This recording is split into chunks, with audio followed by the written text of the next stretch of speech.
as a resident, possible future commissioner of this great sport of ours, college football, it is my duty, it is my honor, nay, it is my privilege to welcome you to Cocktober. Do you know where your team is? If you're Ole Miss, you're headed to South Carolina this Saturday. Man, in Columbia, home team off a bye week to start Cocktober. Wouldn't want it to be me. We're jam-packed high atop a radiant downtown Nashville, Tennessee on this Tuesday night. For the rest of you, October 1st, the year of our Lord 2024. Proudly brought to you by Academy Sports and Outdoors. And I have concerns, friends. I have concerns that as some of you gird up your loins to go to your tailgates this Saturday, you're going to be going there as a double-digit favorite, and you're going to be, in some cases, looking to your left and right because you have big games coming up, or you just came off a big game and you're not focused on the here and now. And that's the kind of weekend, and I think we have one coming up, that is memorable for all the wrong reasons. I just want us to be careful. I got full Week 6 predictions, of course, on the show tonight. That's what we do on Tuesday. I've got a brand new JP poll to drop on you in, I would say mere moments, but it's like 30 minutes down the road. And I've got a couple of added best bets. We've also got a big relief effort underway for our friends in everywhere from Florida to Virginia to the Carolinas to Tennessee. We're paying attention. If no one else in Washington is, we're paying attention. So I'm going to give you some details a little bit later on about what we're actionably doing to help there. They're watching us in Oak Ridge, Tennessee, in Los Angeles, California, Lewiston, Maine, and Flensburg, Germany. Happy you guys are with us. Okay, we got a lot of different directions to go. Let's see if this makes a sound, Colin. Yeah, I think you could hear that. That's how thick the pad of paper is tonight. So we got a lot of different things to talk about. Now, normally on a Tuesday show, I would just dive right into the first game that we want to predict. Like last week, of course, we led with Georgia-Bama. This week, I do want to touch on something just momentarily before we get into all the predictions for the week. I think a volcanic Saturday could be coming. I really think this Saturday could be detrimental, potentially catastrophic as sports go for a lot of you. And here's the problem. Stats and Info, a.k.a. producer Jesse, tells me that 14 ranked teams are facing unranked conference opponents this weekend, either Friday or Saturday night. And I just want to remind you, in this post-Kentucky versus Ole Miss world of ours, that almost anything is possible in college football. Not everything, but a lot of stuff can go down the way it's not supposed to go down. And so last weekend, how did that happen? How did we get the whole Kentucky over Ole Miss upset plopped in our lap? Well, what we had a team we thought we knew about.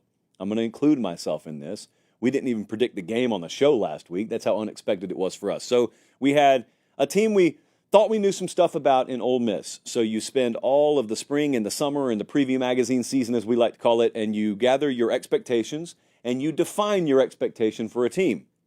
Now, if we're lucky, that team is like Georgia. They face Clemson right out of the gate. So we see them against quality competition right out of the gate, but that's not always the way it works. So in Ole Miss's case, they go week 1, Furman. 2, 3, 4, they face competition to varying degrees, but none of them equal competition. And so we get all the way to week 5, and to be honest, Kentucky still came in there as a double-digit underdog, like 17.5-point dog, but the athletic profile of Kentucky's team, just the caliber of athlete they put out there alone, was a huge step up from what Ole Miss had faced so far. So what we had was the classic metaphor of maybe some cracks in the old dam there that had always been there, but your previous 4 opponents weren't capable of putting the water pressure on it to expose it, and then Kentucky did, and voila, you got an upset. That's how it happens in college football in the first half of the season all the time. So let's take a look at this Saturday, because the casual amongst you, every one of you's got one in your life. Unfortunately, some of us have multiple casuals in our lives, and they will tell you this is not the week. This is the week to go apple picking. This is the week to go house hunting. This is the week to hang out at Home Depot. Well, it's not. That's what God made Wednesday for. Take a day off work. You know good and well you've got some racked up. Saturday, you need to be locked in. Now, I'm not telling you that Alabama's going to Vanderbilt to lose. There's only one person in this building who's ever predicted something that foolish, and it was Bradley, the associate, and he doesn't even work on this show anymore. True story. Bradley was with me down in Columbus in 2017 or 19, when the poor kid over at Vandy called out Bama, and then Bama splattered him all over Nashville. Yeah, Bradley got taken off air a short time after that. So not so much the Bama at Vanderbilt, because I don't think Vanderbilt has the athletic profile to challenge Alabama, even if Alabama plays down. I don't think that. Could be wrong. The rest of the games on your screen here. Iowa plays at Ohio State this Saturday. Ohio State, what do you know about him? We're going to predict the game a little bit later. What do you know about him? You probably know Jeremiah Smith and whatever your preseason predictions were for Ohio State. Most of you outside of being Buckeye fans have not watched them. Iowa, what do you know about them? You know they can play good defense. Therefore, you know they can put themselves in games. Tennessee goes to Fayetteville. Some call it Fayette-Nam, and they call it that for a reason. I don't need to tell folks in the South what a desperate Arkansas at home could mean. Auburn against Georgia. Now, this one's not in Jordan-Hare Stadium. So Georgia, especially coming off the Bama game, back against the wall, no more margin for error in conference games. It should be a get-right week. But, dude, do you really get right in rivalry games? Is that the way this sport works? And also, if you listen to Brother Freeze down there, he's not wrong. If you watch Auburn, if you look at their team profile, it's not wrong to say, and this is a big say, it's not wrong to say, you know, if they could just cut down the turnovers, that they're a pretty good team. Auburn's a pretty good team. Auburn is a team that, if they had a half a decent execution about themselves, could be 5-0 right now. So could Arkansas, by the way. But they're not. But here's the problem. The games they've lost are in the rearview mirror. Those are games that any given week, or those are teams that any given week are capable of putting a 5-0 caliber performance on the field. At which point you realize those point spreads are a little bit too fat. Now, Friday night, before all that happens, Michigan State goes to Oregon. That's Jonathan Stewart's Michigan State Spartans going to Oregon. And that's a guy he's very familiar with, Stewart versus Lanning. That's a program, Oregon, he's very familiar with facing. He's played them tough in the past. Last year, they had that game against Washington, and then they're gassed, and then they got to play Oregon on short rest. So that one, Oregon got a little margin in. What did I say? I said Jonathan Stewart. Well, that's not the head coach at Michigan State. Did I say it once or twice? Oh, please don't tell me I said it multiple times. We did this last year in some moment, too. Anyway, you get it. Michigan State's going to Oregon. Now, UCLA's going to Penn State. No, I don't expect it to happen. The spread's 27.5. I don't expect it to happen. But Miami's going to Cal. That's where game day is. And that one's a little more interesting, especially because the last time we saw Miami, they won a game against Virginia Tech that was mighty sloppy. And also, because the Calgorithm has been hard at work, they have labeled this thing. Those of you who are, let's call it 45 and over maybe, you remember Catholics versus convicts. You remember the whole Notre Dame versus Miami series. The Cal folks have taken it upon themselves to label this game against Miami woke versus Coke. T-shirts available, I'm told, in Berkeley right now. Michigan goes to Washington. That is your number 10 Michigan Wolverines as a 2.5-point dog in Seattle. USC is less of a favorite at Minnesota than Ole Miss is at South Carolina. All these ranked teams, 8, 10, 11, 12, they're all on the road. 10.5-point, 2.5-point dog, 8.5-point favorite, 9.5-point favorite. You know it's going to happen. Okay, we know. It's a mathematical certainty based on college football history. It's going to happen. Where is it going to happen? And it's not even over. If we just keep going, do you realize this is the week we were supposed to be in Tallahassee? This is the week. All due respect, I cannot wait to go to A&M this weekend. But when I looked in August and I looked at week 6, I thought, Colin and Jesse, I think we're going to be in Tallahassee. Why did I think that? Well, Florida State was the preseason favorite to win the ACC, and this was the week Clemson was coming to town. And it's still the week Clemson's coming to town. It is not the week we're going down there because Florida State's terrible. Clemson is a 14.5-point favorite on the road. Looks like Brock Glenn gets the start at quarterback. That's what we think for Florida State. That's a primetime game. Take that for whatever it's worth. Is there one moment this year? Is there one moment where Florida State just briefly plays up to potential? And what is Florida State's potential? I don't know. Baylor goes to Iowa State. Nope. SMU at Louisville. Louisville, kind of desperate right now. That wasn't a conference game they lost against Notre Dame last week, but that right there, that's a noon Eastern kickoff on ESPN. Could sneakily be the best game of the day. And then Indiana, suspiciously only laying 13.5 at Northwestern. The model thinks it's wrong. I think it's wrong. Producer Jesse thinks it's wrong. Kids are dressing up as cigarettes in Indiana fandom this Halloween. That's what Coach Sig has done to ignite the fan base. And yet they're only 13.5-point favorites at Northwestern. Northwestern has been horrific this year.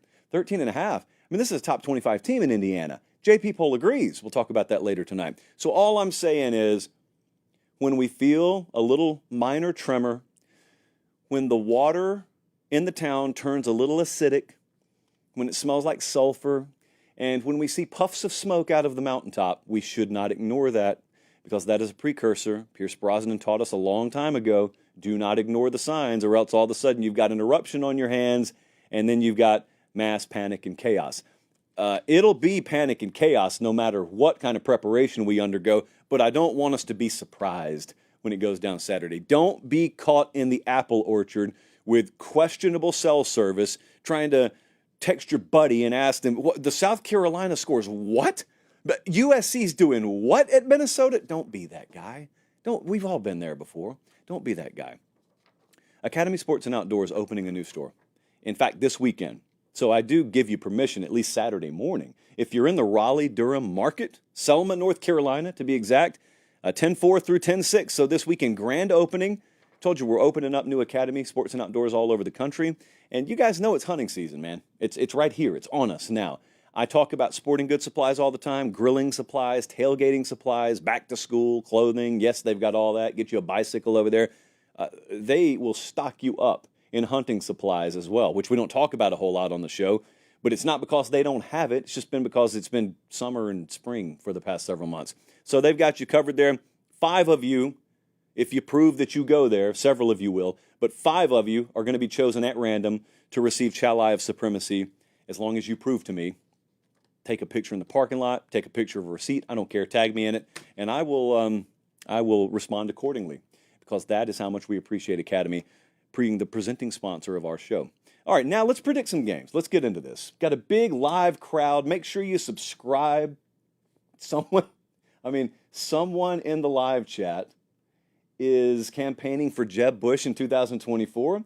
And, you know how much I love being political on the show, but tonight I'm going to go ahead and put him in timeout. Man, normally a heavily political show, but tonight we're just going to lean a different way. Missouri's at Texas A&M this Saturday. I will be there. The whole new Saturday tour will be in College Station this Saturday.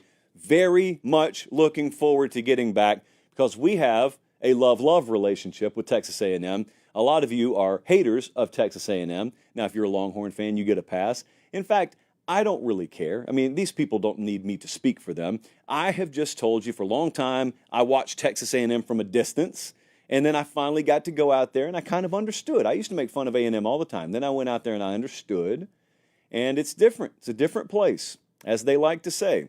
If you're part of it, it doesn't need explaining, and if you're not part of it, don't bother trying to explain it. Perfectly said. I can add no more. What I can do is I can tell you this is the first time Missouri leaves home this year. They're coming off a bye. We have gotten into that part of the season now. A&M, to me, A&M, what are they? They're ranked 25th right now. They seem to me like a click team. We see them every October. It's the kind of team that has a higher ceiling than the level they've played to so far. And so they're the team that you look for a little bit, sort of the rubber band effect. Are they the kind of team that's pulling the rubber band back? And if so, when do they let it go? When do we get that result that makes us go, there they are?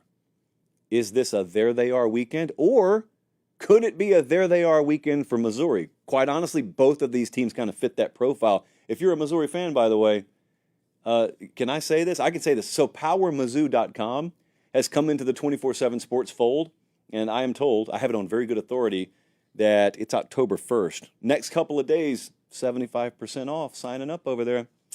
Folks in the Missouri market, I'd get on that. So let's just talk about these two teams. Are the profiles telling us the truth here? A&M. So they've played much better competition. A&M's played Notre Dame. They played Arkansas, Florida. Bowling Green's one of the better G5 teams out there. Missouri's played like Vandy and Boston College. So the rule on this show is we certainly don't discount it just because you haven't played high-quality competition, but we can be a little more skeptical at fully buying into your stat profile, for example. So Missouri's leading rusher has gone over 100 yards, 9 out of their last 12 games against Power 4 competition. A&M this year already has faced top 25 rushing teams, and they've still got a better run defense than pass defense. So the first thing I'm going to want to see Saturday, as Missouri, like most teams do, try and establish the run, is are you about to do it against that front? Because I think you've got a tough time on your hands.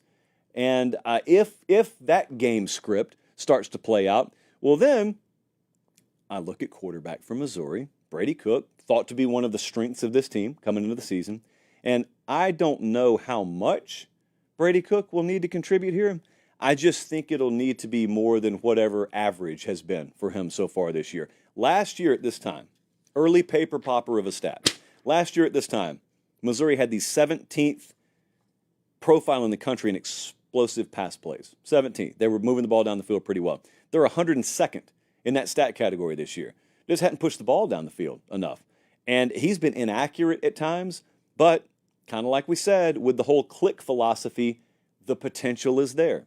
This isn't a team that has shown all their cards, in other words, and they're coming out of a bye, and they got a really good offensive coaching staff. They got a really good coaching staff, period, up there. So I would expect the best game, or him to be put in the best position to play the best game he's played all year. A&M's a really good havoc team, though.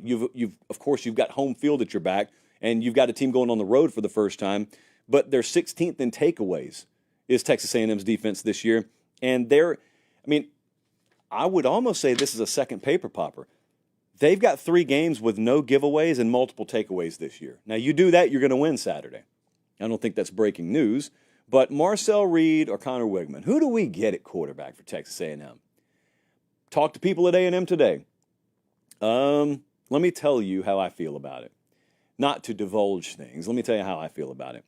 I would say I've changed my mind on how I would like to approach it. So the other night, I kind of flippantly said, well, if Wigman's ready to play, don't you have to play him? Don't you have to have the guy who can push it down the field more? Thought about that a little bit more. Here's what I think. I don't know this, but here's what I think. I think Wigman will be able to play Saturday. I think I'd still roll with Marcel Reed to start the game, because I think the combination of him and Le'Veon Moss just running the ball against Missouri gives me the best chance and puts me in the best position to win. Missouri is a top 20 run defense on paper. I want to test that, because if I'm A&M, I'm looking at them and I flat out don't think they faced what I'm gonna throw at them, so to speak. And I've already got Wigman ready. So if I need to bring him in the game, I can bring him in the game. But I actually changed my mind over 48 hours ago. I think I'd probably roll with Marcel Reed. Noah Thomas, if you want to look at one thing that could turn this game, Noah Thomas, his size versus these Missouri defensive backs, I could see in a game if it's played in like the low 20s, upper teens, low 20s. Now, the over-under is 48.5 here, so they expect some points to be scored. But that could be the difference down there in the red zone. You know, one jump ball, one play, or 1 4th and 5 where you throw a back shoulder over there, Noah Thomas grabs it and moves the chains, and you end up winning. That could be the difference here. Colin, let's take a look at what the model thinks. I'm looking at A&M minus 1.5 right now at FanDuel. The model is a little more bullish on Texas A&M. And I think because of the quality competition they've already faced, being a little different level up, and home field at their back, and me thinking there's still some scaling up this team can do, even with how much I trust Drink coming off a bye. And even with how much I think Missouri does have the advantage at quarterback, I think team advantage goes A&M's way enough to where I slightly lean them to win and cover with not a dime of money to be wagered on this game. Right now, the odds to win the SEC championship, Missouri is sitting at 5th. There's a big gap between 4 and 5. So there's a clear top 4 there of Bama, Texas, Tennessee, Georgia. But it's Missouri 5th, and then Ole Miss, LSU, and Texas A&M are all tied for 6th, basically. And those numbers will certainly move based on the outcome of this game. Now, as I said, we're headed to College Station. In fact, we're going to do the Thursday show a little bit early. I'll give you those details. I think we're going to do it at 3, Jesse. 3 Central Time is when the live show Thursday will air. So a lot of you will show up at 7, and you'll just see that it's already there, and you can watch the replay at your convenience. We're going to fly to Houston and drive over to College Station Thursday night. Got a full day Friday. Just make sure you're following at Late Kick Josh, still on Instagram. But make sure you're following. It's going to be a very, very fun and event-packed weekend out in College Station. I will let you know more when I can let you know more. But we're headed there. courtesy of Quick Trip, because they fuel the entire Whole New Saturday tour, and they are fueling our gas giveaway. We've been giving away tanks upon tanks upon tanks of free gas, and that's not going to stop anytime soon, because as soon as we partnered with them, I said, hey, good news, everyone. They've agreed to let us give away thousands of dollars in free gasoline. So that's not going to stop, and we're not going to stop. We're on the road every weekend, so we need a partner like Quick Trip, and they have been the perfect partner, shall we say. Let's move on. More games to predict. Let's take a sip from the nondescript water jug, which is very clearly from Publix.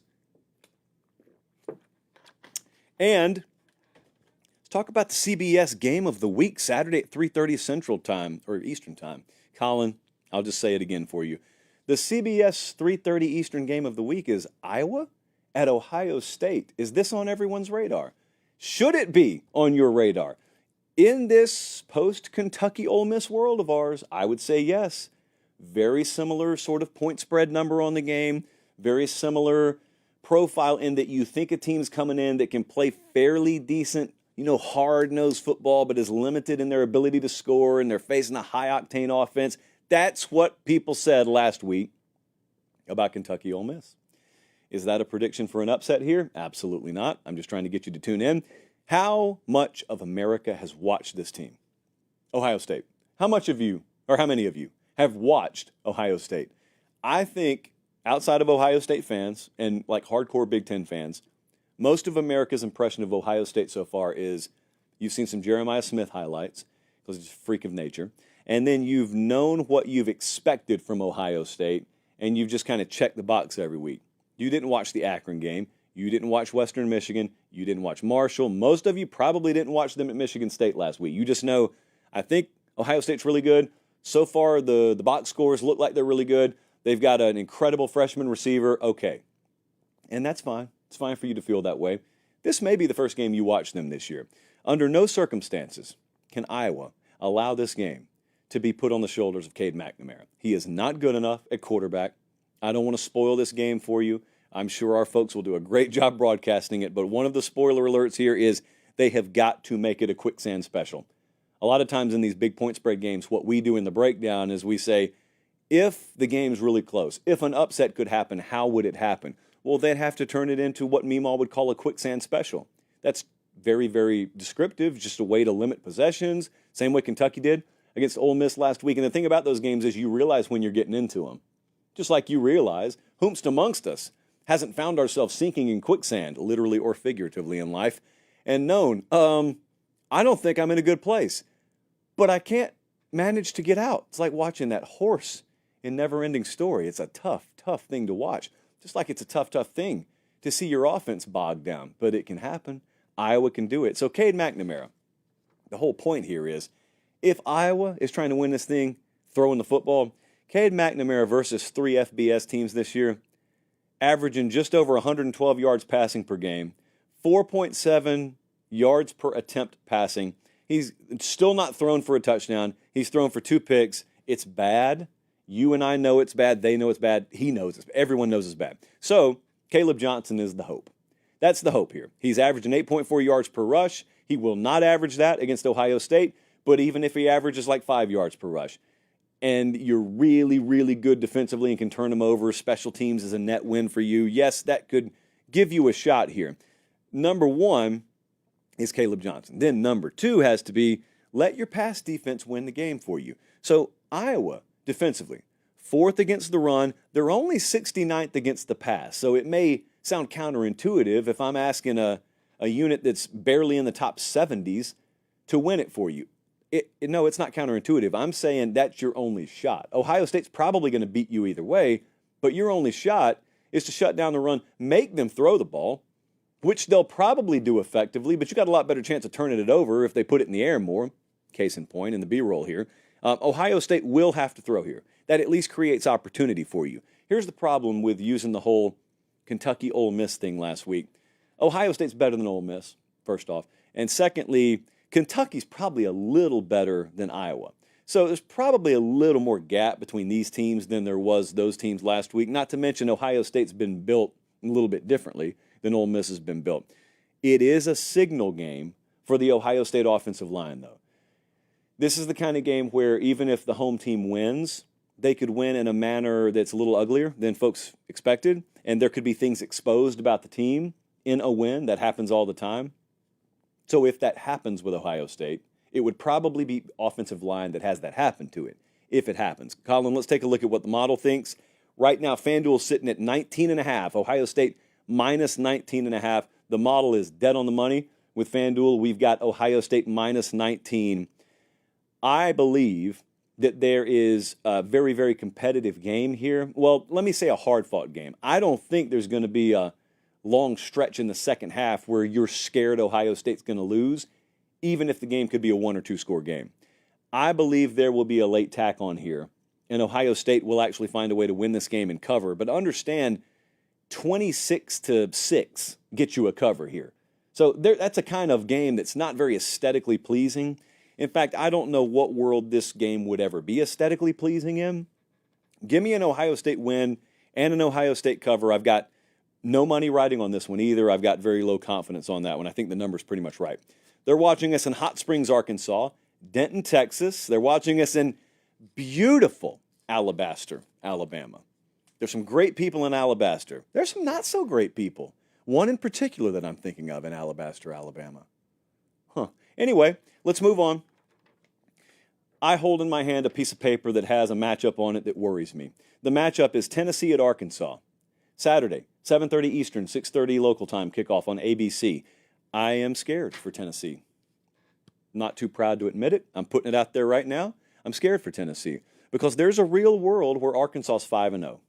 There is a real world where that's true. The Oklahoma State game, I still have no idea how they lost. And they played A&M last week, and that's always a nip and tuck back and forth game.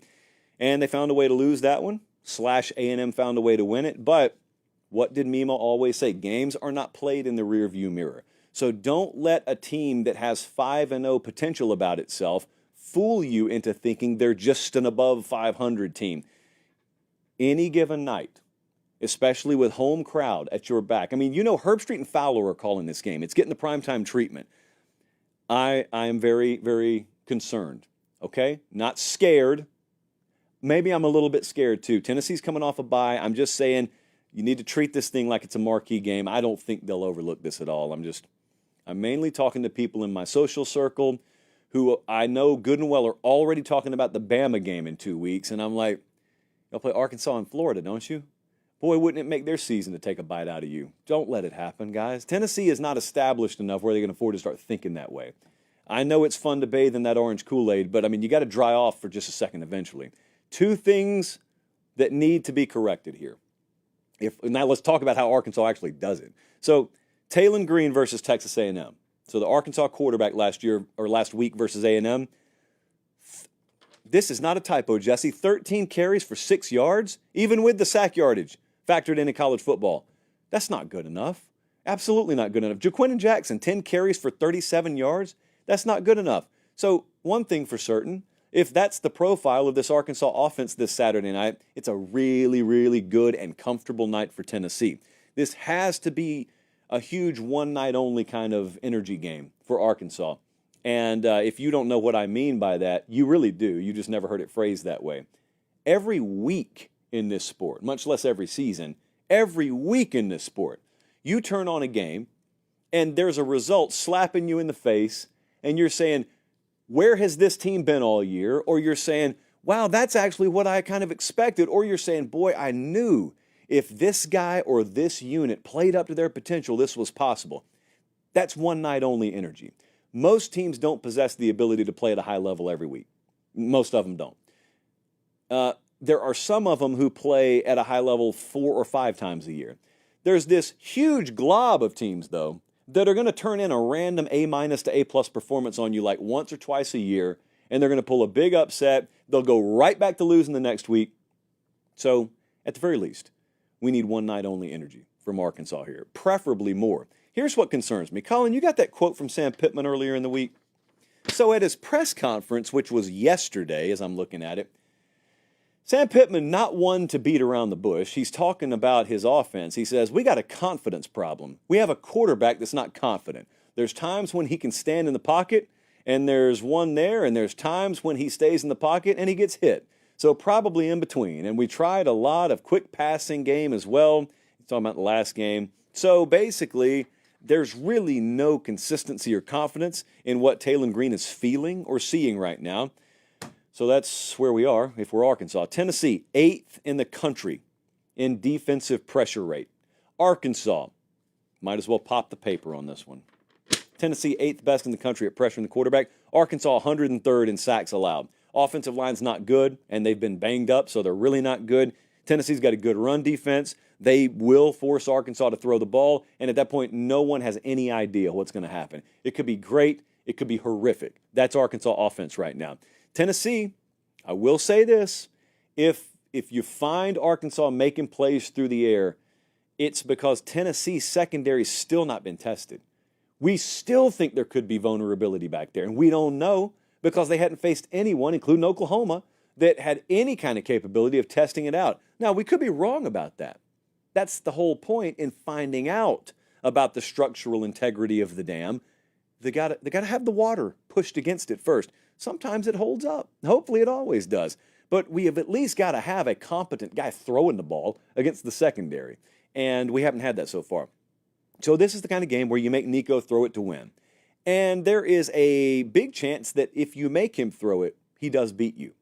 But statistically, you put yourself in a better position than just letting Tennessee run it down your throat all night. You got to count on that. Plus, you got to count on what we like to call some good old-fashioned Petrino magic. And if you look that up in Webster's, trust me, it has many, many different meanings. But on this night, we just want to limit it to the football field. Is it too much to ask? Let's take a look at what the model thinks. The FanDuel number is pretty big right now, especially to be going on the road. FanDuel has Tennessee minus 13.5. The Pate State model only has Tennessee minus 11.5. Now, here's my thinking on this. There is a thing called BVS in the internet world that stands for battered Vol syndrome. And that is basically any Tennessee fan that is of age, who has lived through the past 20 years, who understands how it feels emotionally to just have your dreams dashed year after year after year. And there is no uptick, just all bad, just terrible. That part of your heart and your psyche does not go away. Director Colin will tell you, big Tennessee guy, it doesn't go away. And so no matter how good you feel, no matter how great it felt that you did what you did against Oklahoma, and then you go to the Morgan Wallen concert, and then you got a bye week, no matter how good you feel, it only takes a few minutes for good old-fashioned BVS to creep in the back of your mind. Now, I didn't grow up a Tennessee fan, so I don't have to deal with it. I just pick Tennessee, and if they lose, I move on. But I think very highly of Tennessee this year, and I think Arkansas is headed the wrong direction. So if I'm right about Tennessee, then battered Vol syndrome shouldn't matter. If we're right about them being a legit SEC and national title contender, then that means this team's different than all the other teams that gave you battered Vol syndrome to begin with. So what we have to do here is we have to see a team go into an extremely hostile environment and have it be hostile and have them take the opponent's best shot, kind of like you did in Norman a couple of weeks ago, and you just withstand it anyway. It's not easy. In fact, it will be very hard, immunity, but you withstand it, and then in the fourth quarter you pull away and you win it by 17, 20 points, something like that, and then you move on because that's what really, really good to great teams do. As much as I'm sitting here warning everyone who will listen that I think this week could be a volcanic weekend, I am going to pick Tennessee not to be victimized. I think they'll win, and coming out of the bye, I think they'll find a way to cover this number, and that's a big number. And I am worried, but I'm not scared. I'm not so scared that I'm going to let it talk me off of what I think is going to happen in this game. Give me Tennessee to win. Give me Tennessee to cover. Now, you may hate that prediction, but on a much more serious note, we're going to do something here. So I told you Sunday night, I don't have to tell you, anyone who's looked at any kind of news out of Appalachia, which is a very, very large geographic area, knows that they were devastated by the remnants of hurricane and then tropical storm and then tropical depression Helene. It's been a disaster there. It's been nothing less than their Hurricane Katrina. So those of you in New Orleans know that still lingers with you now. Anyone who grew up on the coast down in Mississippi and Louisiana, you know that still lingers with you now. If you go through there and you know what you're looking at, you can still see the effects of Katrina on the Gulf Coast today. That's the way it'll be in East Tennessee and portions of Florida and far East Georgia, but especially Virginia, the mountains of North Carolina, South Carolina. They're going through it right now. So we're going to try and help out as best we can. Now, I encourage you guys who are able to personally find ways to help out here. The way we're doing it is if you go to the Pate State store right now, we've got, I think, 3 shirts already up. We're putting 2 more up because we've been designing these today. 100% of the proceeds from those shirts are going to disaster relief, so we're not keeping a penny from it. And we've made one for Tennessee, Florida, South Carolina, North Carolina, and Virginia. We've expedited those. Those are in there now, patestatematierial.com. All the other stuff that you could normally buy is there, but we're not prioritizing that right now, so we've bumped this right up to the top, and we're doing as much as we possibly can for a lot of our friends who've been longtime viewers of the show, but just citizens over there in general, because I think the response has been piss poor, and so we will not so much complain about that because it's out of our control. We will do whatever we can to help. So patestatematierial.com, those shirts are there now. 100% of the proceeds, 100 cents on every dollar, will go to disaster relief. All right, let's move it on. Hate to have to talk about that, but we've got to. Someone's got to. JP poll, brand new JP poll, has dropped tonight. Here we are on a Tuesday night in week 6. What do we think? Well, we know what the AP thinks, but these are not rankings. These are power ratings. These are neutral field favorability numbers that are spit at us by the model, and this is just how we would stack teams up based on how the model thinks they would be favored on a neutral field if they played tomorrow. And I can tell you controversy is about to unfold right here in the top 5. We've got a new number 1 team, but it's not Alabama. We've got Ohio State at number 1. Georgia is still at number 2. Alabama has bumped up, but only 1 spot. Alabama's at number 3. Texas is at 4 now, and Oregon's at 5. Couple of things you need to know. There is a 4-point gap between these teams right now. Very small gap. What we just had is we just had a Georgia team that was favored by about 1 or 1.5 points go to Alabama and they lost. And that implied that there'd be about a 4.5 point favorite on a neutral field. That outcome did not shift the gap between those teams 4.5 points. So Georgia would still be a slight favorite over Alabama on a neutral field today. They may play on a neutral field down the road. So we'll see if the time comes. Texas at 4 is interesting because they didn't really drop in their power rating at all. Bama and Georgia are just above them. Like they just bumped up a little bit. So Oregon's at 5. They're virtually unchanged. Tennessee's at 6. Nothing really changed on the power rating there. I mean, I know good and well. Jesse, you know good and well someone's going to come in the comment section and say, how could we drop when we didn't play? The answer is you didn't. Your rating's the exact same as it was last week. We just had movement around you. Miami's at 7, unchanged. Is the model in the tank for Miami? Do we want to talk about that? Like, do we want to start a conversation? Because I watched Miami the other night. I was wholly unimpressed. Now, we do know that everyone's got to play their worst game of the year at some point, right? Maybe that was Miami's. Maybe they overlooked Virginia Tech. Maybe all these things are true. If that's true, we will see them shine on Saturday against Cal in what is a conference game, mind you. We've got a team in Coral Gables, Florida, traveling to Berkeley to play in a conference game. Fun times here in college football. It's all for the kids, though. It's all for the kids. So USC's up 3 spots to number 8. Clemson's at 9. Penn State is at 10. The big takeaway from here is Clemson is now, in the aggregate, about a point better than we had them in the preseason. And remember, they've got a huge loss, a blowout loss baked into that now. So good on Dabo, good on Clemson, maybe not going away so easily. Number 11 through 15, I still think Notre Dame's a little high, but the model's got them at 11. Ole Miss dropped 4 spots to 12. LSU still 13th. Ole Miss goes to LSU in a few weeks, by the way. Kansas State is up 2 spots to 14. I like where Kansas State is right now as a team. Louisville's 15. They are unchanged. Now at 16, probably the most important team in the country because it may very well be your Big 12 champ. Nothing's wrong with the audio. I just want to pause for effect. Iowa State, potential future Big 12 champ. I think I may have said Big 10. Big 12 champ is at 16. Kentucky is a massive riser. Kentucky jumped 9 spots to number 17. So now we've got the Georgia game, which wasn't an anomaly, because now we got the Ole Miss game baked in as well. And Kentucky's all the way up to number 17.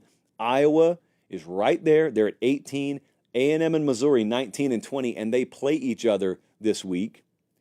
And so what should we expect there? Well, as I told you, the model thinks it's razor tight. We got A&M and Missouri right there next to each other. We had a couple of matchups like that last week. How about 21 through 25? Utah's down 7 spots. Is Cam Rising alive? We don't know. Will he ever play again? We don't know.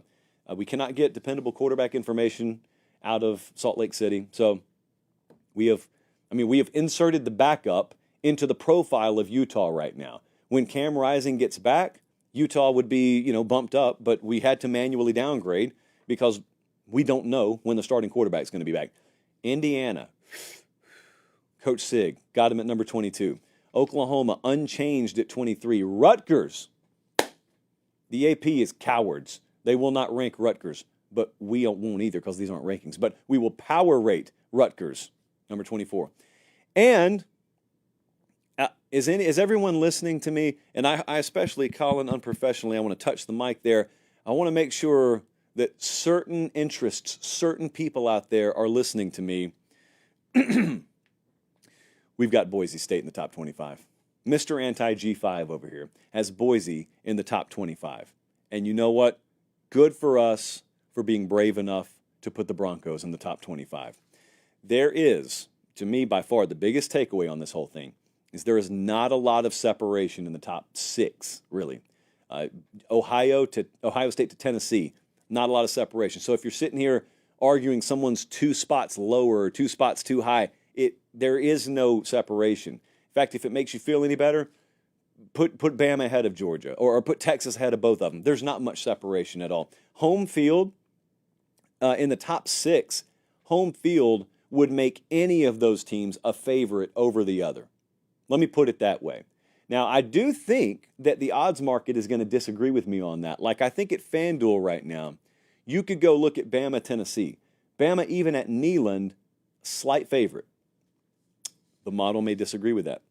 And you know what? In a couple of weeks, the time will come for us to break that game down. In the meantime, let's get right back to business as it relates to this week.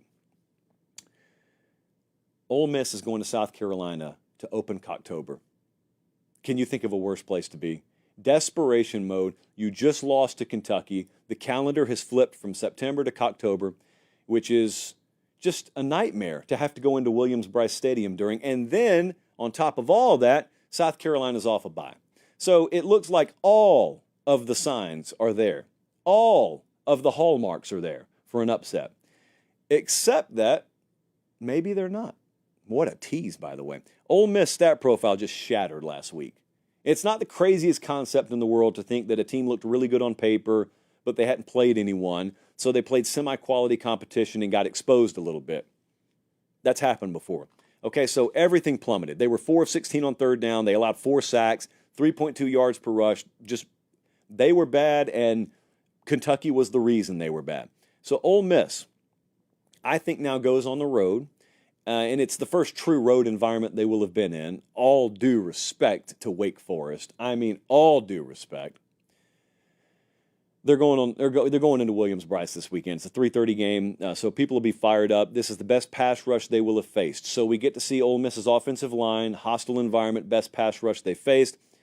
That's one thing. The next thing is South Carolina has to run the ball. And Ole Miss has the number 1 run defense in the country. And this is where this game could get out of whack in favor of the Rebels. Because if South Carolina can't run the ball effectively here, they are 126th in sacks allowed. And Ole Miss is number 2 in the country at garnering sacks. So as much as we may focus, rightfully so, on South Carolina's pass rush, Ole Miss pretty good at getting the quarterback as well. Now, the flip side of that is, Josh, maybe, just maybe, they've gotten to the quarterback against inferior teams as well. Maybe. That's why we play the games, obviously. But I think there are plays to be made against that Ole Miss secondary. Question becomes, what do we have at quarterback with South Carolina? Lenora Sellers, his health is still a matter of great concern around there. You know, the last time you saw him, he was hurt and he was out, and then they had the bye week. Will he be back? Sounds kind of like yes from Shane Beamer, but we don't know for sure. And also, how good is he when we get him back? Rocket Sanders, running back. They're also kind of in wait-and-see mode on him as well. So I think the Ole Miss defense matches up well here. I actually like the matchup for Ole Miss. There's a reason why they're a 9.5-point favorite here. They need to spread the ball around. Like, their passing profile heavily tilted towards one player. So they need to spread it around a little bit more. LSU threw the ball fairly effectively against South Carolina, so they need to do the same here. Colin, let's take a look at what the model thinks. The FanDuel number right now is Ole Miss minus 9.5. The model has Ole Miss minus 9.5. You know the immense amounts of respect and admiration I have for South Carolina football. But during Cocktober, even if you hate them, you know they're not to be trifled with. But I think somehow Ole Miss is going to find a way to go in here and win. I'm talking about a 9.5-point favorite in these terms. Somehow, some way, Lane Kiffin can't lose this game. Ole Miss can't lose this game. Just walk yourself down that road for a second. This is a team in Oxford that thinks it's the best version of itself they've had in forever. This was a team with SEC championship, playoff contention, consideration about itself, all that stuff. Colin, you got Ole Miss's schedule. I think you probably already threw it up. Yeah, do you understand? Let me just remind you guys, nothing's changed about the expectation there. So in August, the way you looked at this, you know you did. You looked and said, all right, Furman, Middle Tennessee, Wake, Georgia Southern, that's 4-0. Kentucky at home, no, that's 5-0. They go to South Carolina, that's already middle of the season. South Carolina doesn't have the depth, that's 6-0. That first test will be at LSU. That's the way you looked at it.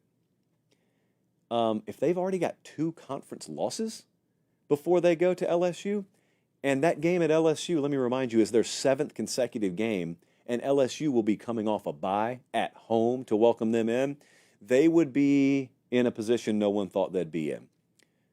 They can't lose this game. Ole Miss is going to find a way to win it. I think South Carolina will keep it close enough to cover. I think Ole Miss will find a way to win it. You can right now go to FanDuel, and you can wager on that game. If it is legal where you live, then you can go there and you can wager on that game. If you believe in the power of Cocktober, I don't know that the folks over at FanDuel have what we would call in the betting world a Cocktober surprise, which closely aligns with what the October surprise would be in the political world. But if they had a prop bet over there, that's what they should call it. And that's free advice for you guys. So here's the QR code. I'm about to give you 2 added best bets on the Ramen Noodle Express for this week. If you don't want to bet them, then don't. But if you want to bet them, or you want to go sign up, use that QR code, or just go to fanduel.com/CFB promotion, because when you sign up that way, it helps us. So you know we're already on Wake Forest plus 5.5. That was our first best bet of the week. I'm going to add 2 more of them right now.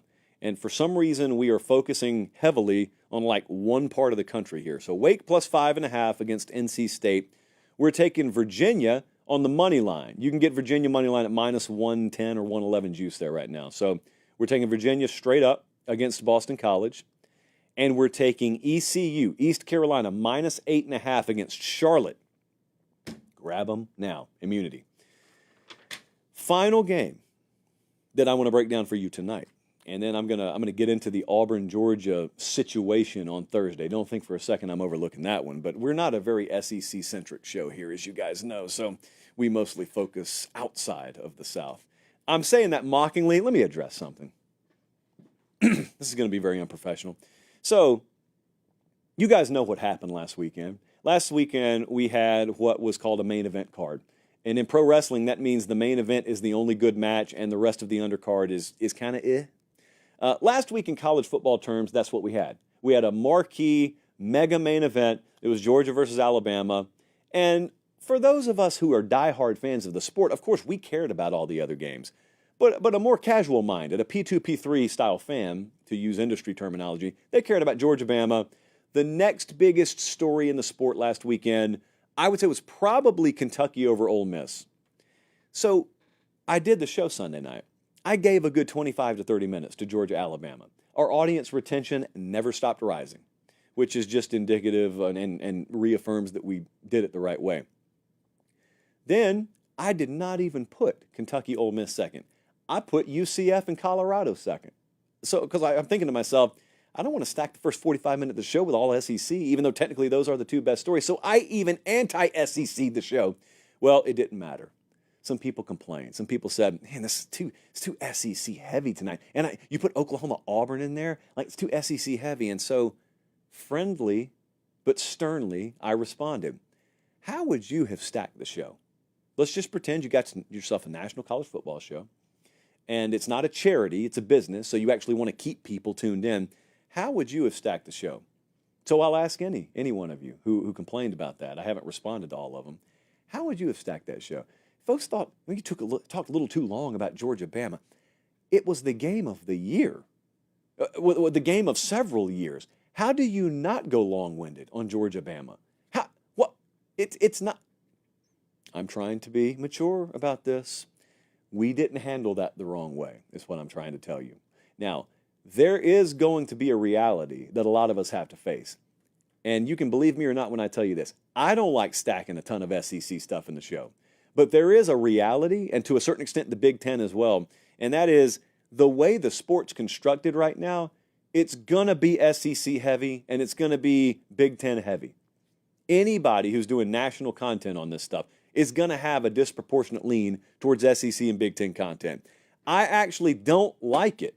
I don't like it. But as sure as you can say, well, if you don't like it, do something about it. I also am going to do what you tell me to do. And with your viewership habits, you guys tell us plain as day what you're interested in and what you're not interested in. The data is totally incontrovertible.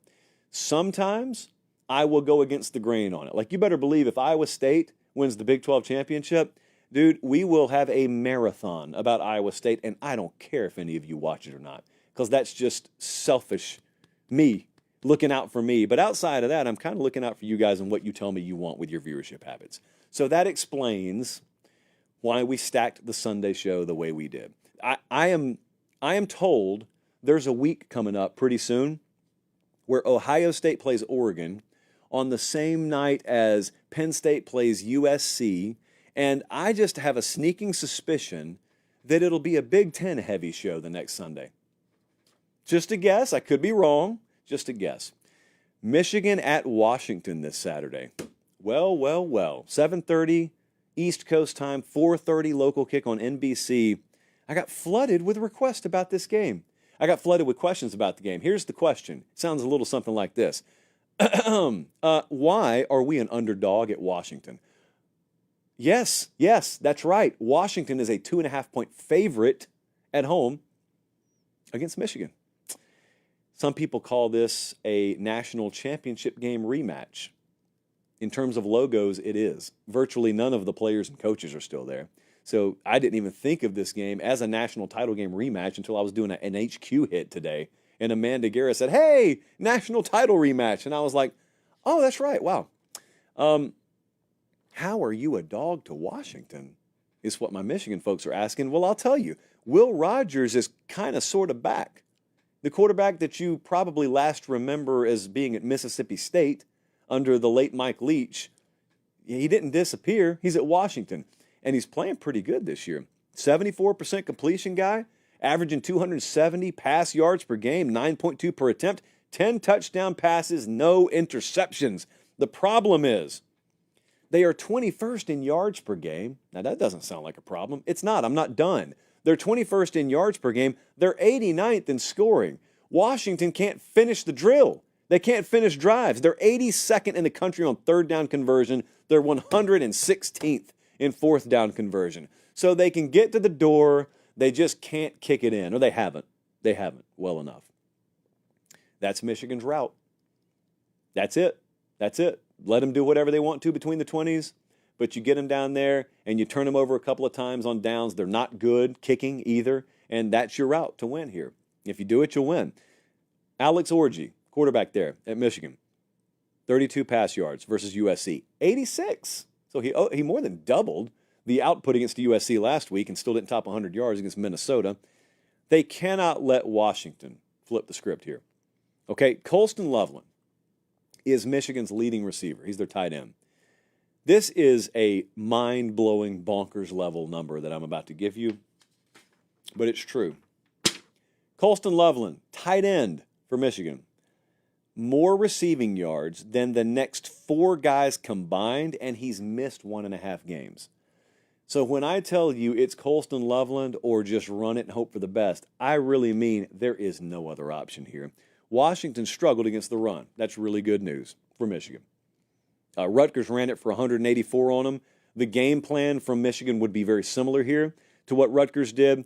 Washington has allowed 9 runs of 20-plus yards. So Khalil Mullins, who is the best tailback on that team for Michigan, he has been all year, this has got to be his game. It's got to be Michigan red zone defense. It's got to be that kind of day for him. Special teams, edge Michigan. It's got to be that kind of day. This is Michigan's first time leaving home under this new coaching staff. First time this year leaving home. Cross-country flight. I don't know what that actually matters, but I'm just going to say it because it's a reality. Here's the thing. All this stuff about not finishing drives, that matters until it doesn't.